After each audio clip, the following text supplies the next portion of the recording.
हमेशा व्यक्ति पागलों की तरह दीवाना बना घूमता रहता है। अरे कभी कभी तो लोग भोजन भी छोड़ देते हैं, किसके लिए? चाह के लिए। और मिल जाए, ये और मिल जाए, ये और मिल जाए, ये और आ जाए, ये और आ जाए। ए दीवानों जरा गौर करना, संदर्भ में दौड़ रहा है, ये मिल जाए, ये मिल जाए, ये मिल जाए। आज हम झोपड़पट्टी में रहते थे, एक छोटे से मकान में, और भगवान ने कृपा कर दिया तो मकान के साथ साथ एक मकान, झोपड़पट्टी के साथ साथ एक मकान बन गया। तो भी हमारा मन शांत नहीं है। भगवान, मकान तो आपने बनाया, लेकिन अगर इस मकान में एक गर्मी बहुत है, एक एसी लग जाए तो और बड़ी कृपा आपकी होएगी। भगवान ने एसी लगवा दिया। मैं अगर मांगू जो तुमसे, मुझको तुम देना ना कुछ प्रभु। भगवान ने कहा क्यों? बोले वरना प्रेमी नहीं, फिर तो मजदूर हो जाऊंगा मैं। फिर इसका मतलब हमने आपके यहाँ हम आप आए, आपको अगरबत्ती दिखाए, इसके बाद मांग लिया। अब की बार अगर मेरी दुकान ऐसी हो जाए तो फर्स्ट क्लास 1.25 किलो लड्डू का भोग हमारी तरफ से। मेरा तो नियम है कि मैं सुबह सुबह रोज मंदिर जाती हूँ। क्या खाक मंदिर जाते हो या जाते हो? किस बात के लिए जाते हो? एक अगरबत्ती जला के 2.5 करोड़ का खर्चा बताने में कोई भी चला जाएगा। भगवान अगर आपके सामने खड़े होकर के कहे कुछ मांगो सिरसागंज वालों, तो क्या मांगोगे? आप यही कहोगे अंबानी वाली कुर्सी पे हमको बिठा दीजिए। और एक संत कहा करते थे, माया के हो पुजारी। पैसे को भी माया ही कहते हैं। कमाना खिलाना ये धर्म है, लेकिन इस प्रकार से उस पैसे में मत फंस जाना कि वहां से निकलना मुश्किल हो जाए। माया के हो पुजारी, आगे के कुछ खबर है। सिरसागंज वालों, इस घर से बढ़कर एक दूसरा भी घर है। माया के हूँ पुजारी, आगे की कुछ खबर है। इस घर से बढ़कर एक दूसरा भी घर है जहां हमें जाना है।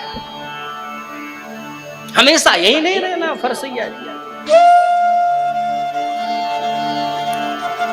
कहने का प्रयोजन है। इसलिए धर्म और परम धर्म, इस पर विचार करना चाहिए।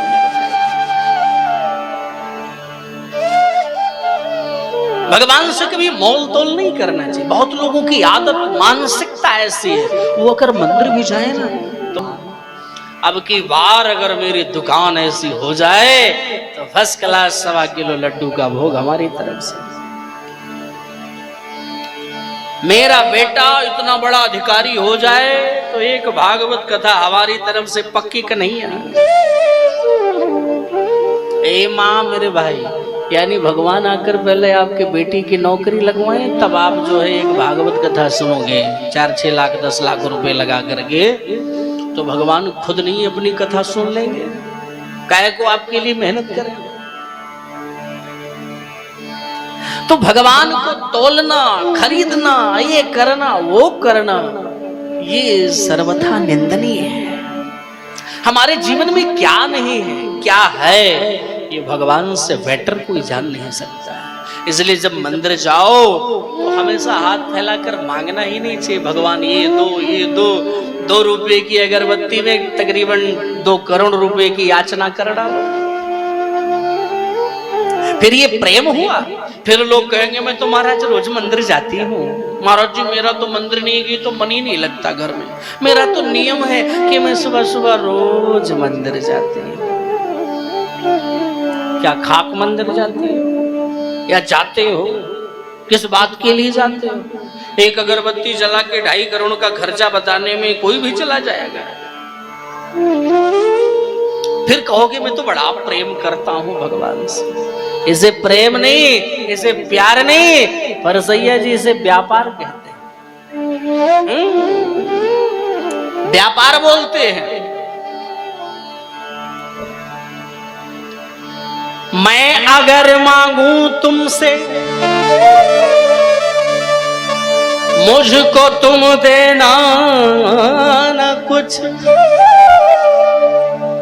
वरना प्रेमी नहीं मजदूर हो जाऊंगा मैं अगर मांगू जो तुमसे, मुझको तुम देना ना कुछ प्रभु।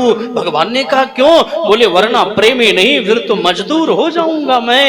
फिर इसका मतलब हमने आपके यहाँ हम आप आए, आपको अगरबत्ती दिखाए, इसके बाद मांग लिया, फिर वो तो मजदूरी आपने मुझे दे दी, फिर तो प्रेम कहाँ हुआ मेरे भाई। मांगना नहीं चाहिए। हमें याद है वो कथा, जब प्रहलाद जी का नाम सुना है, नहीं सुना है? हाँ या ना, जोर से बोलो। तो प्रहलाद जी ने जब तपस्या किया तो भगवान नरसिंह प्रकट हुए, और जब नरसिंह भगवान आए तो नरसिंह भगवान प्रहलाद से कहते हैं बेटा कुछ मांग लो, कुछ मांग लो, कुछ मांग लो। तो प्रहलाद जी ने क्या मांगा सिरसागंज वालों? जब भगवान प्रहलाद से कह रहे हैं बेटा कुछ मांग लो, तो क्या मांगा? जोर से बोलो। मालूम है नहीं मालूम? ए मेरी माँ, आप ही से पूछ रहा हूं मेरे भाई लोग, क्या मांगा प्रहलाद जी ने?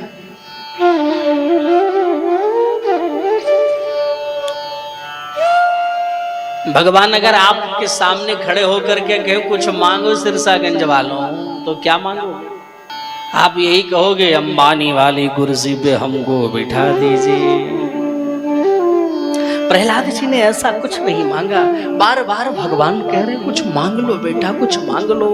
फिर भी भगवान के इतना अनुरोध करने पर भी प्रहलाद जी कह रहे हैं सरकार हमें कुछ नहीं चाहिए।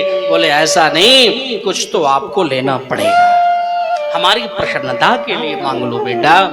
और जब बार बार इसी पर फोर्स करते रहे भगवान, तो प्रहलाद जी बोल पड़े सरकार मैं यही मांग रहा हूं, एक ही वरदान चाहिए। बोले बोलो क्या चाहिए वत्स?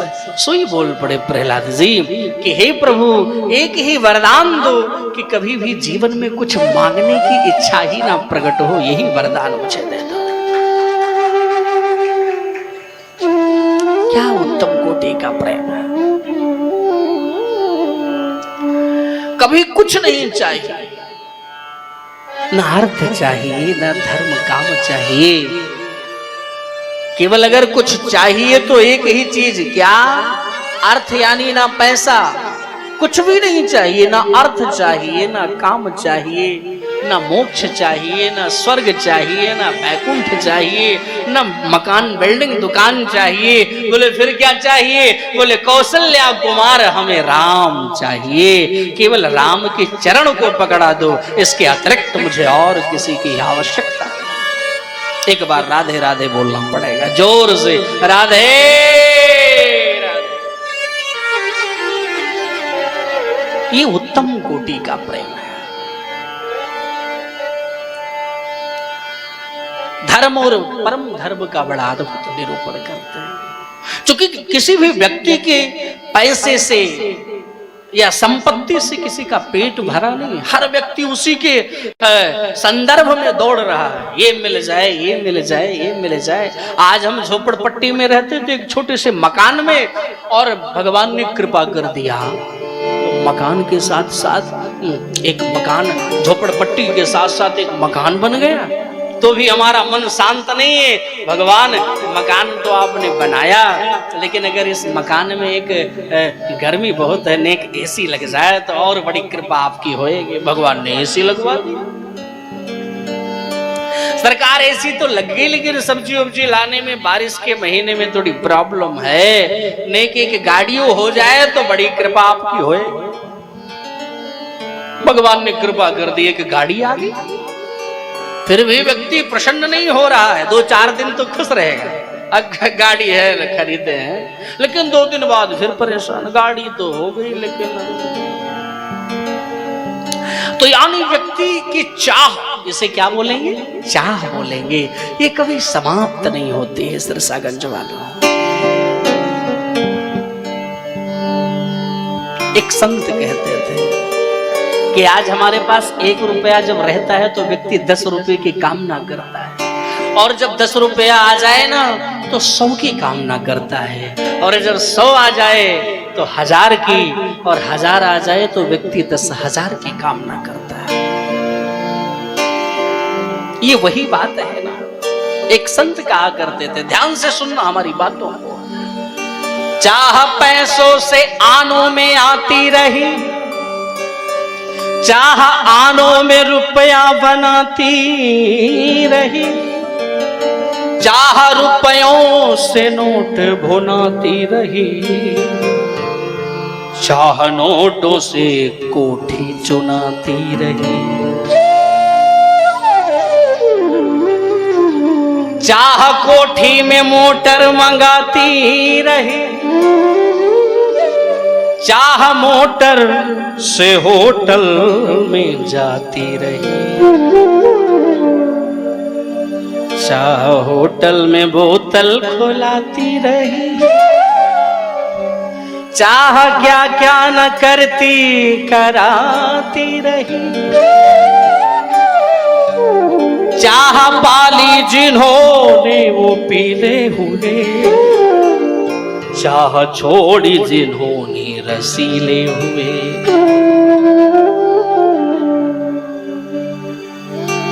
चाह जी से लगा जी जरा हो गया, चाह हरि से लगा जी हरा हो गया। तो ये चाह ये कभी समाप्त नहीं होती, और मिल जाए, ये मिल जाए, वो मिल जाए, हमेशा व्यक्ति पागलों की तरह दीवाना बना घूमता रहता है। अरे कभी कभी तो लोग भोजन भी छोड़ देते हैं, किसके लिए? चाह के लिए, और मिल जाए, ये और मिल जाए, ये और मिल जाए, ये और आ जाए, ये और आ जाए। ए दीवानों जरा गौर करना, ये चाह कभी समाप्त नहीं है, और इस चाह के पीछे दौड़ने वाला व्यक्ति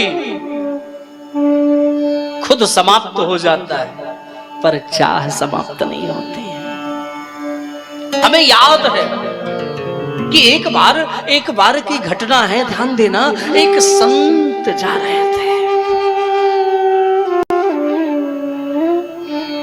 एक संत जा रहे थे फटे पुराने कपड़ों में, तो एक रास्ता मिला, सो लेट गए, ठग गए। तो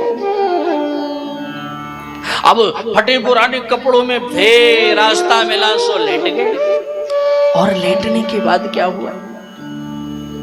एक बादशाह की सवारी उसी रास्ते पे निकल रही थी, फरसैया जी। उसी रास्ते पे बादशाह की सवारी, घोड़े, हाथी, रथ, दुनिया भर के सैनिक।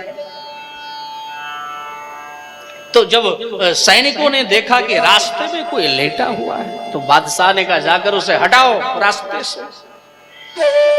बादशाह के सैनिक गए, ए बाबा, ये रास्ते में क्यों लेटे हो, हटो यहां से। तो बाबा ने जवाब क्या दिया, देखो हम तो तुम्हारे रास्ते में गए नहीं थे। बोले नहीं, बोले अगर हम आपके रास्ते में नहीं गए, आप हमारे रास्ते में क्या करने आए हो? बोले बादशाह विराजमान है, बादशाह की सवारी निकल रही है। बोले जाकर के बादशाह से कहना कि रास्ते में शहंशाह लेटा हुआ है। अरे मूर्ख कहीं के, तुम मालूम नहीं है तुम किससे बात कर रहे हो? ये शहंशाह, शहंशाह, अपने आप को शहंशाह समझ रहे हो? कपड़े है नहीं शरीर पे, बड़े शहंशाह बने फिर रहे हो। तो अभी मैं शिकायत करता हूँ। दौड़ा दौड़ा सैनिक गया और बादशाह ने पूछा क्या हुआ, हटा नहीं? बोले सरकार मैंने उसे हटाने का प्रयास किया, वो कह रहा है कि जाकर अपने बादशाह से कहना कि रास्ते में शहंशाह लेटा हुआ। अच्छा, ऐसा कह दिया? हाँ जी। बादशाह तुरंत रथ से नीचे उतरे और सीधा पहुंच गए। बाबा तुम शहंशाह कैसे हो? बाबा ने कहा तुम बादशाह कैसे हो? बोले मैंने कई सारे देशों को जीत लिया। अच्छा, अब कहां जा रहे हो? बोले एक देश और बचा है, उसे जीतने जा रहा हूं। तो बादशाह ने जब कहा एक देश और बचा हो, उसे जीतने जा रहा हूं, तो बाबा ने कहा इसके बाद क्या करोगे? बोले इसके बाद आराम करेंगे। इसके बाद क्या करेंगे? जोर से बोलो। आराम करेंगे। बाबा ने कहा इसीलिए तो तुम बादशाह हो। बोले क्यों? बोले अभी एक देश जीतने के बाद तब आराम करोगे, इसीलिए तुम बादशाह हो, और मैं अभी से आराम कर रहा हूं, इसलिए मैं शहंशाह हूं मेरे भाई बहन। चूंकि इच्छाओं की यात्रा पर निकला हुआ व्यक्ति लौट करके आएगा, इसकी कोई गारंटी नहीं। एक दोहा आपने सुना होगा, चाह गई चिंता नसी मनुआ बेपरवाह, जिसको कछु न चाहिए वो ही शहंशाह।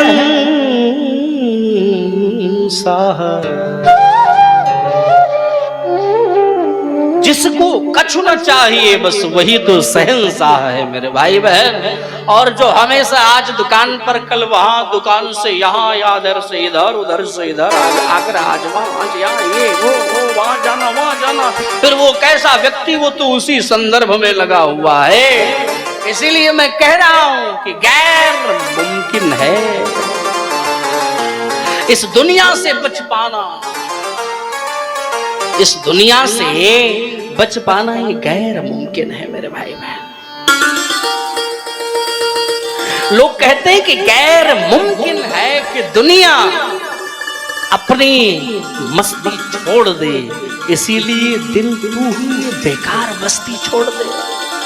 खूब तरसाया है तेरी ख्वाहिशों ही ने तुझे, और तू ही इन ख्वाहिशों को कुछ तरसती छोड़ दे।